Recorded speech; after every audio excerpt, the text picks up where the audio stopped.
I was the subject of a prototype device designed to project images into the mind without electrodes. The prototype machine, developed from Soviet scientific data, could, according to some scientists, have a profound effect as a weapon of war. Electronic mind control research is not new. A scientific milestone in this area came in the 1960s, when Dr. José Delgado demonstrated remote control over a charging bull. By connecting a radio antenna to electrodes inserted into the bull's brain, Delgado proved that the animal's aggressive impulses could be thwarted by electronically manipulating the bull's muscle reflexes. Do you realize the fantastic possibilities if from the outside we could modify the inside? Could we give messages to the inside? But the beauty is that now we are not using electrodes. In recent years, Delgado has shown that the behavior of monkeys can be altered using low-power, pulsating magnetic fields. But in these experiments, there were no antenna implants. Any function in the brain, emotions, intellect, personality, well, could be perhaps modified by this non-invasive technology. Delgado's research has so far been limited to animals. But in the Soviet Union, a radio frequency, or RF device, has been used for over 30 years to manipulate the moods of mental patients. It's called a LIDA machine. It radiates pulses of radio frequency energy, as well as light, sound, and heat. The pulse rate is in the extremely low frequency range, between 0 and 100 pulses per second. Dr. Ross 80 is the top researcher at the Veterans Administration Hospital in Loma Linda, California. He has been investigating the effects of the LIDA machine. Well, what do the Soviets use this machine for? Well, they don't use it anymore. We should be very clear that this is a machine which is regarded by them as somewhat obsolete technologically. This scientist, who did not want his identity revealed, is employed by the U.S. government and has done secret RF weapons research. He believes the tests done with the LIDA and similar machines prove that humans are susceptible to remote alterations of mood and awareness. Certain kinds of weak electromagnetic signals work exactly like drugs. And so the promise is that anything you can do with drugs, you could do with the right electromagnetic signals. Apparently, there are specific sites involved, specific functions involved. It's a matter of matching up, just like it is with a pill or a drug, to cause and effect. You could have a cause and effect relationship between a magnetic field and a biological function.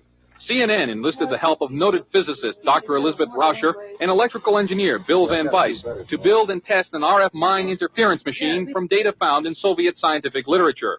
The machine itself was inexpensive and easy to construct, using parts from a consumer electronics store. It emits a weak magnetic field, pulsed at extremely low frequency. As the subject of the test, I was blindfolded, and my ears were blocked to prevent inadvertent clues as to what was happening. A magnetic probe was placed about 18 inches from my head.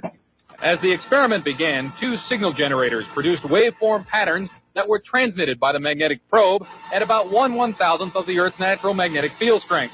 Describe anything that you see, if any. In the control room, Van Weiss varied the waveforms being generated. In another room, I could see waveforms changing shape in my mind. Parabola just went by? Parabola just went by.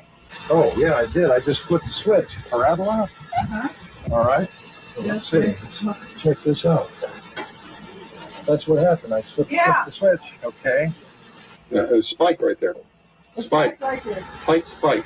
I dramatically changed the generator. I stepped it by 10 right here. And the intermix from the two generators was right where you said that you saw a spike. Van Weiss says that when I failed to see any change, it was because he had not set the proper frequency and power levels.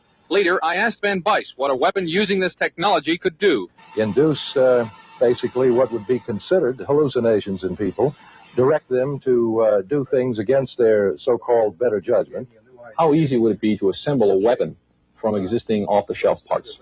In 3 weeks, I could put together a weapon that would take care of a whole town. We showed the results of our test to Dr. Robert Becker, a two-time Nobel nominee for his work in the biological effects of electromagnetism.